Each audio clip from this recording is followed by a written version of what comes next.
വീഡിയോസിലേക്ക് സ്വാഗതം. നമ്മളേവരെയും, അതായത് ലോകത്തുള്ള എല്ലാവരെയും ഈ സിനിമ കണ്ടവരെ തൃപ്തിപ്പെടുത്തിയ, ഇഷ്ടപ്പെടുത്തിയ സിനിമയായിരുന്നു സീതാരാമം എന്ന സിനിമ. തെലുങ്ക് സിനിമയാണ്. മലയാളികൾ ഏറെ ഇഷ്ടപ്പെട്ടു. തമിഴന്മാരും ഹിന്ദിക്കാരുമൊക്കെ ഇഷ്ടപ്പെട്ട സിനിമയാണ് സീതാരാമം. ദുൽഖറും മൃണാൽ താക്കൂറുമായിരുന്നു അതിനകത്തിലെ നായകന്മാർ എന്ന് നമുക്കറിയാം.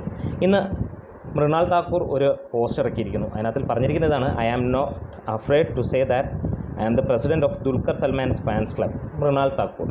അതായത് അവിടെയുള്ള ഫാൻസ് ക്ലബിൻ്റെ പ്രസിഡൻറ്റ് മൃണാൽ താക്കൂറാണ് എന്നുള്ളത് പറയാൻ ഭയമൊന്നുമില്ല എന്നുള്ളത് തന്നെയാണ്. കാരണം അവർ ആണ് അതിൻ്റെ ഫാൻസ് ക്ലബ് പ്രസിഡൻറ്റ് എന്നുള്ളത് തന്നെയാണ്.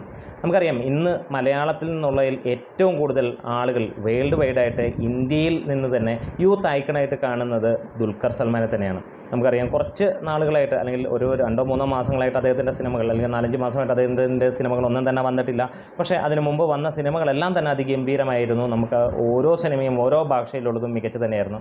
അവസാനം മലയാളത്തിലിറങ്ങിയ കിങ് ഓഫ് കൊത്ത അത്ര കണ്ട ഏറ്റില്ലെങ്കിൽ പോലും പല സിനിമകളെയും, അതായത് പൊളിഞ്ഞ പല സിനിമകളെയും കുറിച്ച് പറയുമ്പോൾ ആദ്യ ദിനം 10 കോടിയും പിന്നീട് 35 കോടി ഫൈനൽ കളക്ഷൻ വന്നു എന്ന് പറയുമ്പോൾ അതിൻ്റെ മുകളിൽ നിൽക്കുന്ന പൊളിഞ്ഞ പടം തന്നെയായിരുന്നു ഈ ഒരു സിനിമയും കിങ് ഓഫ് കൊത്ത. അതായത് 40 കോടി ബഡ്ജറ്റിൽ വന്ന സിനിമ 40 കോടിക്ക് മുകളിൽ കളക്ഷൻ നേടിയിരുന്നു എന്നുള്ളത് തന്നെയാണ്. ഒരു കാര്യം പറയുന്നത്, പല സിനിമകളും ഇവിടെ വലിയ രീതിയിൽ പരാജയപ്പെട്ടു 30 കോടി കയറി ഇപ്പോഴും ആദ്യത്തെ ടോപ്പ് 10-ൽ ഇടുന്നത് കൊണ്ട് തന്നെ പറഞ്ഞ ഒരു കാര്യമാണ്. പറഞ്ഞു വന്ന വേറെ ഒന്നുമല്ല, ഇത്രത്തോളം ഗംഭീരമായിട്ട് ആരാധക വൃന്ദം ഇന്ത്യക്കകത്തുള്ള വേറെ ഒരു നടനുമില്ല. അദ്ദേഹത്തിൻ്റെ അടുത്ത സിനിമകൾക്ക് വേണ്ടി നമ്മൾ കാത്തിരിക്കുകയാണ്.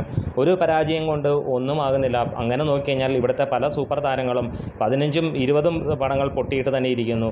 5 വർഷമായിട്ട് വിജയങ്ങളില്ലാത്ത സൂപ്പർ താരമുണ്ട്.